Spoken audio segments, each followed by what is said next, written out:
നമസ്കാരം. വിഭജികയിലേക്ക് സ്വാഗതം. ഇന്ന് ഇത്തിരി സ്നേഹമായാലോ? ജീവിതം ആകുന്ന പൂന്തോട്ടത്തിലെ മനോഹരമാകുന്ന പൂവാണ് സ്നേഹം. സ്നേഹം എന്നാൽ മനസ്സിലാക്കുക എന്നും അർത്ഥമുണ്ട്.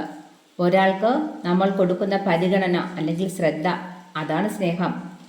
ഒരാളിൻ്റെ സങ്കടങ്ങൾക്ക്, സന്തോഷങ്ങൾക്ക്, അയാൾ പറയുന്ന കാര്യങ്ങൾക്ക്, അയാളുടെ സ്വപ്നങ്ങൾക്ക് എല്ലാം നമ്മൾ കൊടുക്കുന്ന ശ്രദ്ധയുടെ പേരാണ് സ്നേഹം. സ്നേഹം എന്നാൽ മനസ്സുകൾ തമ്മിലുള്ള ആഴത്തിലുള്ള അടുപ്പം, വികാരങ്ങളുടെയും അനുഭവങ്ങളുടെയും പങ്കുവയ്ക്കൽ എന്നു പറയാം.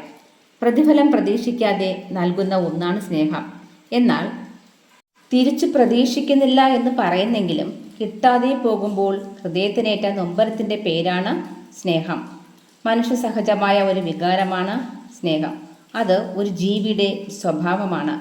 ഭാര്യ ഭർത്താക്കന്മാർ തമ്മിലുള്ള ബന്ധം മാത്രമല്ല സ്നേഹം, മറിച്ച് മാതാപിതാക്കൾ, സഹോദരങ്ങൾ, സുഹൃത്തുക്കൾ, മക്കൾ, പ്രപഞ്ചശക്തികൾ എന്നിവയെല്ലാം തമ്മിലുള്ള ബന്ധമാണ് സ്നേഹം.